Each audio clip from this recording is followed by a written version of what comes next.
Good morning. So I'm going to roll through here, and there's a cul-de-sac at the end. We'll look at a few of the lawns that there's not good lighting really to display, but one thing that I wanted to talk about was the more that we can affect out here, and with these machines, I didn't get that unlocked. That is true. We can affect far more than we used to, and then the more that we can affect, the more we need to respect. Yesterday I got a bunch of sand spurs. It's only coming from the edges of lawns close to people that mowed low. So sand source is a low resource material, and it makes sense that it would show up.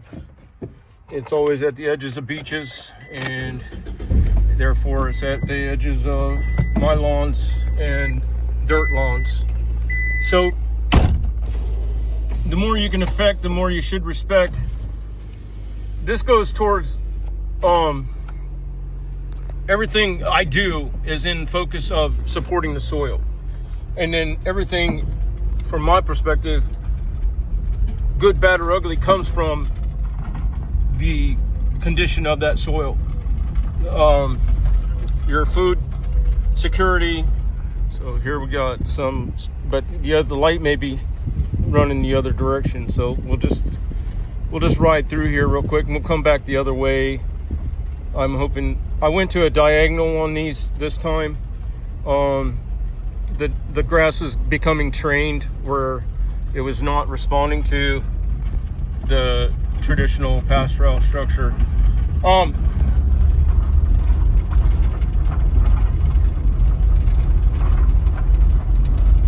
These machines too have the crud. What is that? Somebody threw out paper on that lawn. What the heck? I just mowed it, so hang on.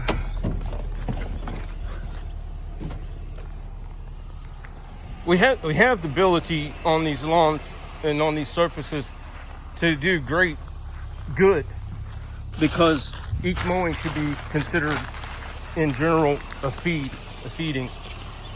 If you're killing the soil, the living part of it, the microbes, in process because you cut so low, and then there's down-regulating chemicals or solar exposure, then what's the point? What are you feeding? Your ego?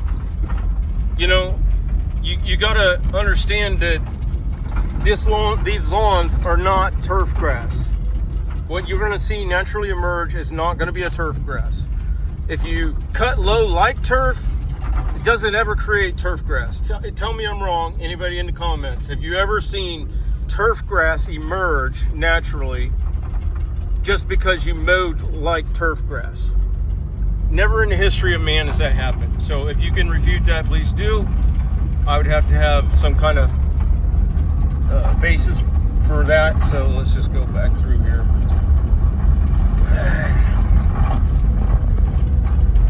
So I don't think it's overcast. I don't think you're going to get very good display on any of this.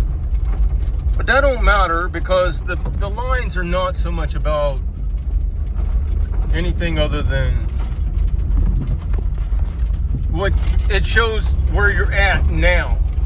So the lines are about what you did last time, etc., the time before, that you're building density. Because most people say you can't do striping at all in Florida unless you're on those lawns that are intrinsically polluting. You know what I mean? They're turf grass, specialized species, not what emerges naturally. So when you're on these materials that are not turf grass, naturally occurring, most cases it's going to be a monocot, where that plant, where it pierces the soil, its canopy and its roots are pretty much one-to-one. So it's very interested in building the fertility of that soil.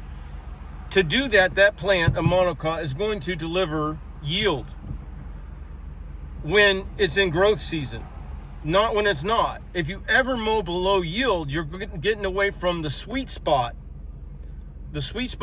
of yield that wants to be delivered to the soil because of that mutualism, and you're getting into the bitters.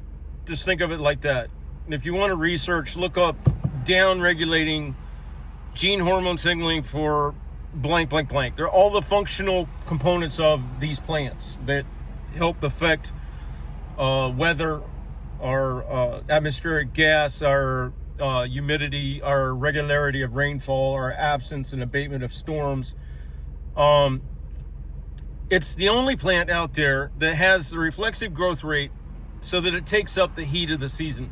So if you observe it, you're going to notice that we're going to go into dormancy. And I do hope you guys are respecting dormancy to insist on greening, which is photosynthesis. It means you're going to drive our temperatures through the winter colder, and then reflexively our temperatures are higher in the summer. It has to balance, right? If it don't balance by season, it has to balance by subtraction of end location reserves of heat and cold, which is very detrimental also. So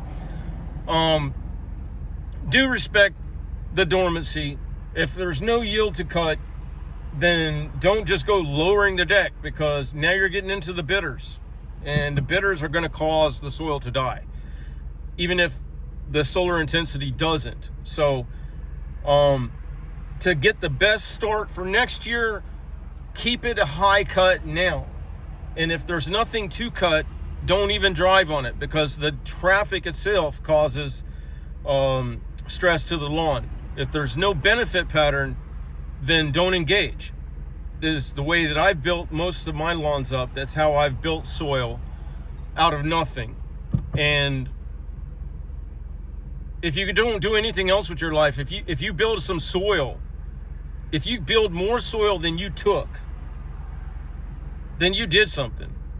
You can stack up a ton of cash, and God knows what it's even going to be worth. You can stack up a bunch of equipment, and God knows what newer equipment comes out that makes it worth nothing. But in the meantime, while you're building soil, you're also giving off oxygen and capturing carbon and reducing heat and giving just a blessing to everybody around you in all things. And you're showing by demonstration what can be done without fertilizers, without chemistries. All right, you guys have a good day.